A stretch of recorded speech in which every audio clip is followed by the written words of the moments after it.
Seguimos con algo demasiado peligroso. Peligroso para todo el mundo.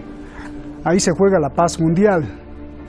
Es la tierra sagrada donde se unen el cristianismo, el judaísmo y el islam, y donde Israel ha matado a miles de palestinos. Tierra Santa es un problema que para los economistas nos puede llevar a una crisis global, para los militares a la Tercera Guerra Mundial y para muchos teólogos y creyentes al apocalipsis. Es lugar de profecías, de lucha de poder, de promesas y traiciones. Hoy, el acuerdo del siglo. Soy Roberto de la Madrid y desde aquí, desde Oriente Medio, buscando las razones detrás de los hechos. Comenzamos.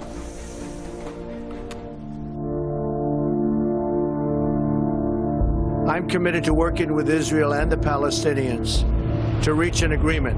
The Palestinians and Israelis must work together to reach an agreement that allows both peoples to live, worship, and thrive and prosper in peace. And I will do whatever is necessary to facilitate the agreement, to mediate, to arbitrate, anything they'd like to do. What we will be able to put together is a solution that we believe is a good starting point for the political issues, and then a outline for what economically can be done to help these people start living a better life. We want people to be able to better their lives and not allow their grandfather's conflict to hijack their children's future. And then the final one is really security.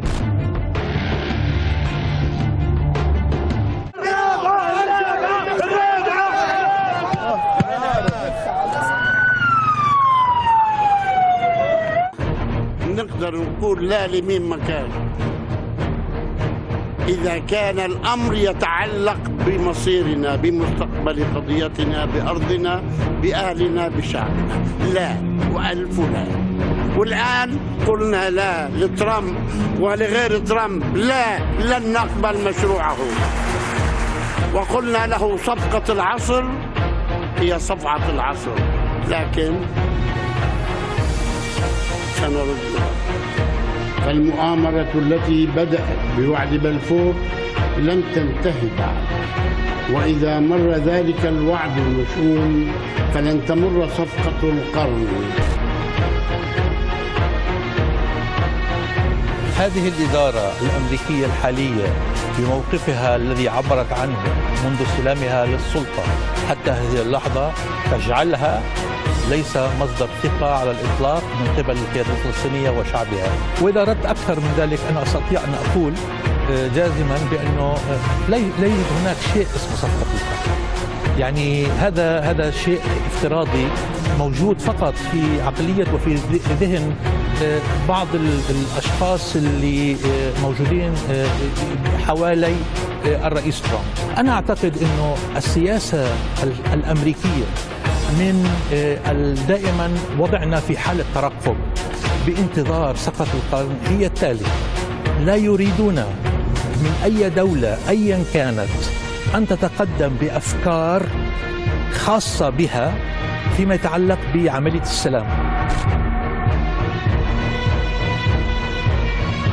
إننا نرفع الحصار دون أن يكون ذلك مرتبطا بما يسمى صفقة القرن.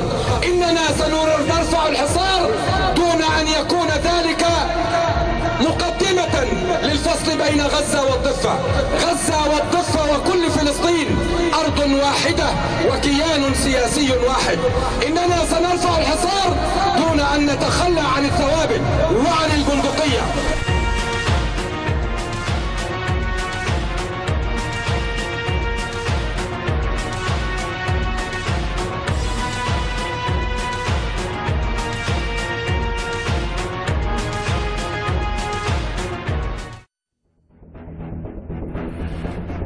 El acuerdo del siglo, así lo llama el yerno del presidente Donald Trump. Usted lo vio, Jared Kushner, así se llama el yerno. Un acuerdo que según él dará paz a Oriente Medio y al mundo entero y terminará con la guerra eterna entre Israel y Palestina, entre judíos, sionistas y musulmanes. ¿Usted cree? Vamos a ver. Muchas gracias al equipo de Detrás de la Razón. Ahí puse en Instagram una de nuestras juntas del programa. Gracias siempre a usted. Vamos directamente ya con los invitados, están ahí en el video wall. Tengo el honor, como siempre, Faisal Sergio Tapia, escritor político sobre Oriente Medio, gran gran experto en Palestina e Israel, está allá en Argentina. Gracias, Faisal. Y Daniel Lobato, también activista intelectual, experto en los problemas del mundo, está en España. Gracias a los dos. Les ruego un minuto, por favor, si no, pues les corto y luego la gente se nos enoja. Es broma, no se enoja, pero es que hay tantas preguntas. Daniel, empiezo contigo. Hablemos del acuerdo del siglo. ¿Qué pasaría si Estados Unidos concediera lo que piden los palestinos? Buenas tardes, Roberto, a Sergio también, un enorme saludo desde Madrid, España, y muchas gracias al equipo por la invitación. Una corrección, Roberto, no es una guerra eterna, es una guerra de hace 70 años, producto de una invasión extranjera y de una expulsión de la población nativa que se resiste a ser expulsada. Yo sé que tú lo sabes todo esto, pero a veces, para que los oyentes no se lleven a confusión y piensen que es una guerra de hace cientos o miles de años y muy confuso y muy complejo de abordar, es solo de hace 70 años una invasión extranjera. ¿Qué ocurriría si Estados Unidos le diera a los palestinos? Bueno, Estados Unidos no le va a dar hoy por hoy a los palestinos. El presidente Eisenhower o Trump o Kennedy estaban dispuestos a dar mucho más a los palestinos de lo que hoy cualquier presidente sionista está dispuesto a dar a la población palestina, especialmente lo referido a las personas refugiadas, que es una de las grandes claves que se omiten siempre en todo supuesto proceso de paz, que no es más que una propuesta de rendición que les ponen a los palestinos encima de la mesa. Entonces, abordar cualquier problema, cualquier solución posible a la causa palestina sin abordar los más de 6 millones de palestinos y palestinas que tienen derecho a regresar a sus hogares de origen, sean Haifa, Tel Aviv, Nazaret, etcétera, incluso lo que hoy se llama Israel, tienen derecho a regresar ahí. Cualquier programa o mesa de negociación que no aborde esa cuestión de derechos humanos reconocida en la ONU y en la legalidad internacional está condenada a fracasar, o en todo caso, si algún dirigente palestino en algún momento aborda esa negociación sin abordar la cuestión de los 6 millones de refugiados palestinos, estará traicionando a la mitad de la población palestina. Por tanto, yo creo que cualquier mesa de negociación que no aborde esa primera cuestión, que es qué pasa con la población palestina refugiada, estará condenada al fracaso, sea con todo el apoyo de los países mercenarios árabes o sea con todo el dinero del mundo prometido por Jared Kushner o Trump o quien sea. Bien, oye Daniel, si te fijas, yo empecé al revés la pregunta. ¿Y qué pasaría si Estados Unidos aceptara todo eso que dices? Bueno, fíjate, significaría que simplemente estaría aceptando la legalidad internacional. Todas y cada una de las resoluciones de la ONU, especialmente en la cuestión y en la materia de derechos humanos, y es que los 6 millones de personas que viven entre el río y el mar, que son palestinas, junto con los 6 millones de personas israelíes que también viven entre el río y el mar, hoy están 50-50, equiparados, junto a las 6 millones de personas que viven fuera de entre el río y el mar, Líbano, Siria, Jordania, en el exterior, la diáspora, esas otras 6 millones de personas palestinas, todas ellas conformaran un nuevo Estado.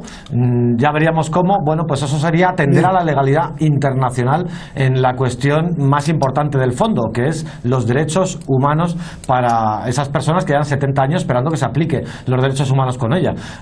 Sería atender simplemente la legalidad internacional, cosa que en estos tiempos pues Estados Unidos no hace, porque precisamente se está desvinculando cada día más y más de la legalidad y de los acuerdos internacionales, ¿no? Como ya hemos hablado mucho y hemos revisado este tema, por eso estoy cambiando las preguntas, las estoy haciendo al revés. Faisal, ¿qué pasaría si los palestinos aceptaran lo que Estados Unidos ofrece? Bueno, un saludo justamente al compañero de Madrid, Daniel, a vos, Roberto, a la audiencia de Hispan TV.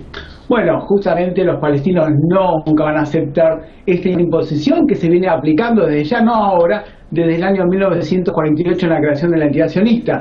71 años de genocidio, 71 años de Nakba, de expulsión del pueblo palestino de sus tierras, destrucción de sus hogares, racismo, apartheid y todas formas de crímenes de lesa humanidad contra el pueblo palestino. El pueblo palestino no lo va a aceptar porque es más de lo mismo, es legalizar los crímenes, es legalizar el exterminio. Algo muy importante, hay que establecerse de que el régimen sionista israelí desde el año 1918, podemos decir de la declaración Balfour, cuando el mandato británico con la banca Rothschild le dicen que invadan Palestina, donde, recordemos, había 600.000 palestinos en 1918, solamente 56.000 judíos nativos, y fueron invadiendo, ¿no?, a través de distintos métodos, pero especialmente los grupos paramilitares sionistas llegados de Europa, fusilando a las familias palestinas para que huyan y ocupen justamente su tierra. Esta forma sistemática de exterminio y genocidio se repitió durante 71 años. Nos encontramos hoy con el crimen del siglo que se está cayendo a pedazos. Por un lado, el gobierno de Benjamin Netanyahu, que no da seguridad, tiene que convocar justamente a elecciones. No es condenado por la comunidad internacional por sus crímenes contra la nación palestina, pero sí por corrupción y robo, ¿no? El régimen sionista viola los derechos humanos en todas sus formas. Y por el otro lado, no ha caído bien dentro del mundo árabe. El mundo árabe es solamente la monarquía de los Al Saud, un gobierno criminal, siempre pro-sionista, y quien ha traicionado la causa palestina desde siempre. Arabia Saudí. Arabia Saudí, Emiratos Árabes, Bahrein, todos estos países árabes, ¿no? Y otros los que están por ahí, justamente, que también juegan doble rasero, ¿no? Por un lado, la Liga Árabe dicen una cosa, pero justamente por detrás mantienen relaciones con el régimen sionista israelí. Por lo tanto, no se sustenta este famoso acuerdo del siglo, que nosotros le señalamos el crimen del siglo, ante los ojos de una comunidad internacional que siempre está con meras resoluciones de papel mojado, pero donde vemos que Rusia y China se oponen justamente a esto porque no tiene fuerza específica. La única fuerza que tiene es el exterminio de la nación palestina. Bien. Y algo muy importante, el pueblo palestino ha dicho que no, está resistiendo a través de sus movimientos de resistencia en la Franja de Gaza, la Yihad Islámica, el movimiento Hamas, los frentes populares, la intifada de los jóvenes. Hay que ver que desde el año 2006, cuando cae derrotado el régimen sionista israelí, su ejército en la invasión y agresión contra el Líbano por las fuerzas de resistencia libanesas, ha cambiado todo este Oriente Medio. Ya el régimen sionista israelí no es tan impune, no cuentan con esa fuerza porque el eje de la resistencia lo ha hecho caer derrotado en Siria, en Yemen, justamente en Palestina también. No han logrado en 71 años, Roberto, exterminar a la nación palestina. Claro, entonces si aceptan el plan los palestinos, sería más que un acuerdo del siglo, sería un plan de muerte, ¿no? Exterminio, como dices, Faisal. Daniel, independientemente de lo ridículo del acuerdo, perdone usted, señor Kushner y señor Trump, es ridículo porque se lleva 2 años y medio redactándolo, luego lo hace alguien que ni siquiera es israelí ni palestino, y lo hace un vendedor de casas y edificios, que es experto en rentar y vender casas y edificios, que es el señor Jared Kushner, y no tiene ni idea del otro. Pero independientemente de esta ridiculez, Daniel, yo te quiero preguntar, ¿por qué Estados Unidos e Israel no les dan la soberanía total a los palestinos? ¿Es un asunto militar, de miedo o político? Uf, cuántas cosas y qué profundidad. Fíjate que aunque este supuesto plan del siglo, elaborado así deprisa y corriendo por Trump, etcétera, fracase, eso no quiere decir o no va a significar que no se intente implementar. Se va a ir implementando o se va a intentar ir implementando, y ya veremos con qué alianzas y con qué complicidades de países de alrededor. Hay que tener en cuenta que el eje troncal de las preocupaciones de Israel no es ni siquiera que la capital sea Jerusalén, aunque sea ilegal, no es que el Golán, los altos del Golán sean más o menos reconocidos. La cuestión fundamental, troncal de la preocupación de Israel es el mañana, el pasado mañana, el dentro de 30 años. ¿Qué va a ocurrir? Y esa clave es la clave demográfica. Entonces, la gran cuestión del plan que proponían los Estados Unidos, que no es más que una portavocía del régimen de Israel, es primero anular los derechos de los 6 millones de refugiados palestinos, eso que cada país en donde estén alojados les dé, cada país mercenario, ya sea Jordania, ya sea Emiratos, ya sea Líbano. Bueno, Líbano no se puede considerar un país mercenario, pero en cualquier caso los países mercenarios especialmente les den la nacionalidad, y 6 millones de personas dejan de ser palestinas de la noche a la mañana. Y con los otros 6 millones que hay entre el río y el mar de palestinos, 2 de ellos son los más preocupantes, que son los de Gaza, y ahí entran las complicidades con Egipto, con Al-Sisi. ¿Y cuánto está dispuesto Al-Sisi a ceder terrenos en el desierto del Sinaí para crear una especie de Las Vegas, para que los palestinos de Gaza vayan saliendo de Gaza y acaben ocupando parcelas del desierto del Sinaí, atraídos por el dinero, como tú bien decías, como auténticos vendedores, en este caso de viviendas, o en este caso como llegaron los españoles a América con collares, baratijas, espejos, intentando embaucar a los indígenas para que se vayan, en este caso, al Sinaí, y allí con la promesa de un aeropuerto, un puerto, unas factorías y casinos incluso, para que se vayan y también pierdan la palestinidad. Y eso ya resolvería los problemas de Israel, por lo menos de cara a los próximos 100 años. Eso es lo que se omite en todas las declaraciones, eso es lo que no van a aceptar los palestinos, lo está diciendo Sergio, lo he dicho yo también al principio, la cuestión demográfica, la cuestión de los refugiados, la cuestión de la palestinidad de las personas que están entre el río y el mar y las que están a 50 o 100 kilómetros, eso no es renunciable, eso sí es renunciable, y cada vez que los dirigentes palestinos de la Autoridad Palestina, Abbas y otros, omiten estas cuestiones y solo hablan del Estado palestino y solo hablan de esa quimera de un posible Estado, etcétera, están en cierta forma traicionando un poco a esos 6 millones de personas y están debilitando la causa palestina. Bien. Y a esas 6 millones de personas refugiadas. Bien, tengo 3 preguntas muy interesantes. Faisal, a ver, las autoridades palestinas dicen que todo esto es una humillación desde la declaración de Balfour del siglo pasado, y es muy importante ir a la historia para entender todo el problema. Pregunta a Faisal: sin la declaración de Inglaterra, sin la declaración de Balfour, nunca hubiera existido Israel. Ahí me vas corrigiendo, estoy mal. Los palestinos judíos, musulmanes, palestinos judíos, palestinos musulmanes y palestinos cristianos, pues hubieran seguido viviendo ahí, en sus casas, con una organización pues más o menos ahí rudimentaria. Pero fueron los ingleses quienes fundaron Israel o permitieron su fundación. Pregunta Faisal: dado que para los cristianos siempre los judíos han sido muy incómodos, empezando porque crucificaron a Jesús, y dado que los ingleses tenían sus bases en el cristianismo, ¿hay la posibilidad, pudo ser que la creación, te pregunto, pudo ser que la creación de Israel más bien era deshacerse de los judíos y aventarlos lejos de Europa, ya que desde el año 1200 en Gran Bretaña ya los querían expulsar? Y qué mejor que con el tiempo de la declaración de Balfour se estaban deshaciendo también del Imperio Otomano. ¿Qué me dices de esto? Bueno, juega un poco de todo lo que decís vos también, ¿no? Recordemos que la declaración Balfour está la banca Rothschild, la banca sionista, la cual le prestaba dinero al Reino Unido, y entonces hacen este intercambio, ¿no? ¿A dónde se establece un Estado sionista judío, ¿no? Porque hay que decir lo que es el sionismo secuestra el judaísmo y lo utiliza justamente para fines criminales, ¿no? Entonces envuelve todo esto que hay que hacer un Estado judío, pero en realidad es un Estado sionista. Recordad que en la declaración del Congreso sionista también se hablaba acá también de Argentina. Por lo tanto, bueno, fueron a Palestina y le dio luz verde para que comience todo este exterminio. Algo muy importante, recordemos que los grupos paramilitares sionistas se formaron en el ejército británico durante la Primera y Segunda Guerra Mundial. Esa información es importante porque llegan a la nación palestina y empieza esta casa de exterminio que comienza contra las familias, ¿no? Pueblos enteros se fusilaban de los hermanos palestinos ante el Reino Unido, que no decía nada, ¿no? Oye, Faisal, ahí déjame apuntar, académicos del Reino Unido aseguran que la declaración de Balfour y la creación de Israel fue un gravísimo error humano del Reino Unido, y explican que la creación de Israel fue el arma secreta de Inglaterra, Francia y Rusia para vencer al bando contrario, que era Alemania, Austria, Hungría y el Imperio Otomano. Ambos bandos querían controlar el canal de Suez y Oriente Medio por el comercio.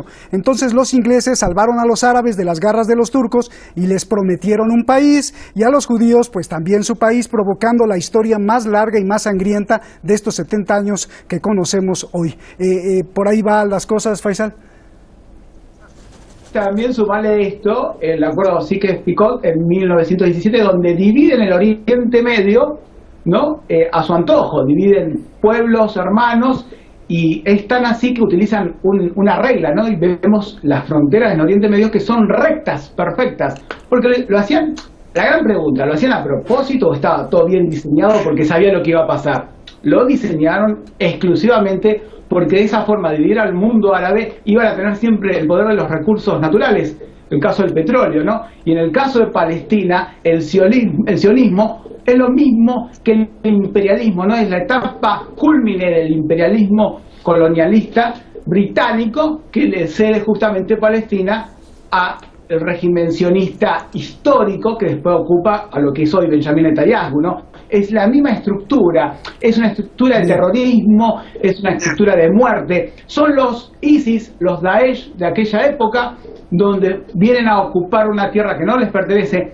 Algo importante que decía mi compañero en España, la bomba demográfica. ¿Qué es lo que pasa actualmente? ¿Cuál es el miedo del régimen sionista israelí que necesita sí o sí un acuerdo del siglo, necesita sí o sí presionar el exterminio del pueblo palestino? No le dan los tiempos, porque a partir del 2020, 2025, la población palestina va a seguir creciendo y va a superar justamente a la población del régimen sionista israelí, estos colonos que no les alcanza. Por eso envían colonos constantemente a ocupar Palestina, pero no les alcanza, porque la vida del niño palestino va a triunfar sobre la muerte. La demografía del pueblo palestino, las familias van a superar las bombas que están lanzando durante 71 años.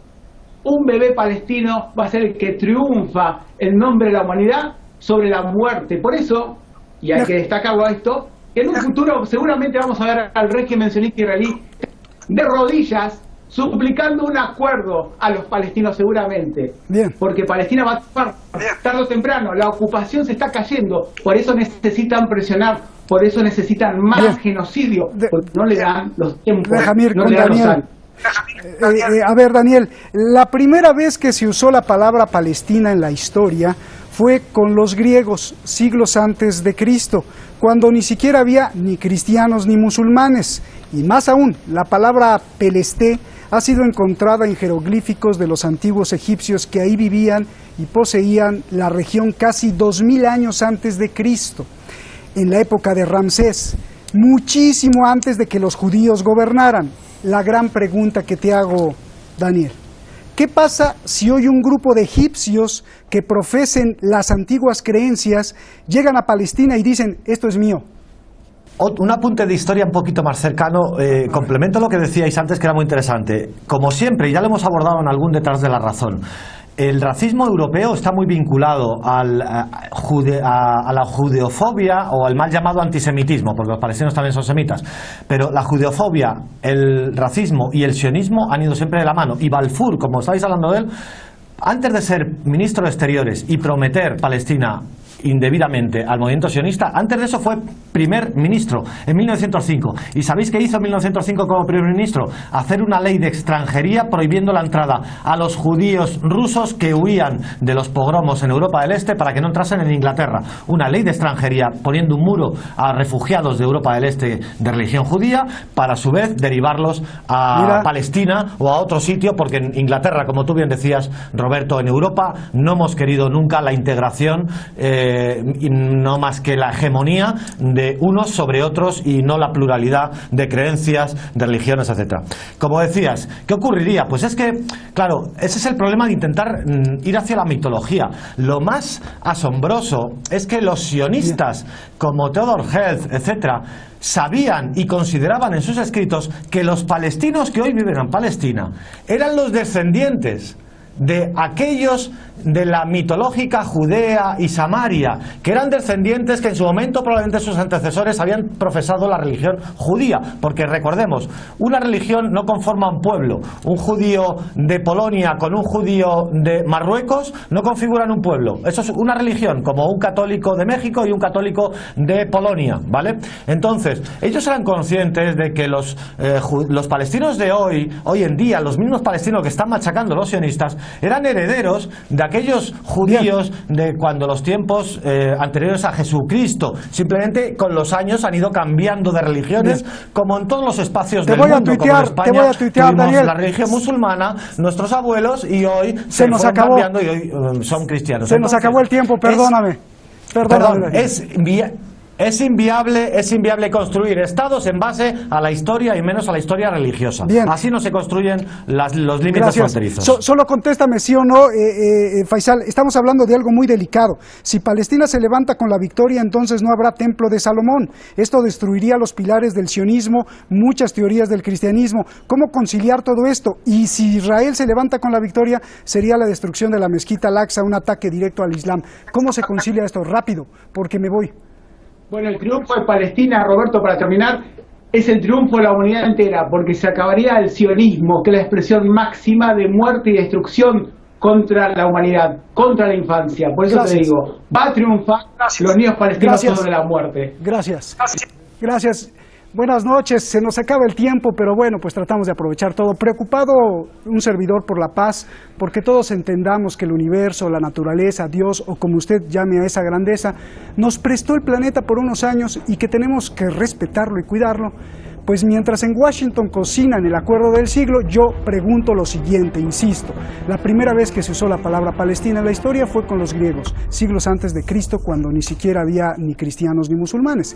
Y más aún, la palabra Pelesté ha sido encontrada en jeroglíficos de los antiguos egipcios que ahí vivían y poseían la región casi 2000 años antes de Cristo, en la época de Ramsés, muchísimo antes de que los judíos gobernaran. Pregunta, ¿qué pasaría si hoy un grupo de esos egipcios que profesan esas antiguas creencias llegan a Palestina y dicen, esto es mío?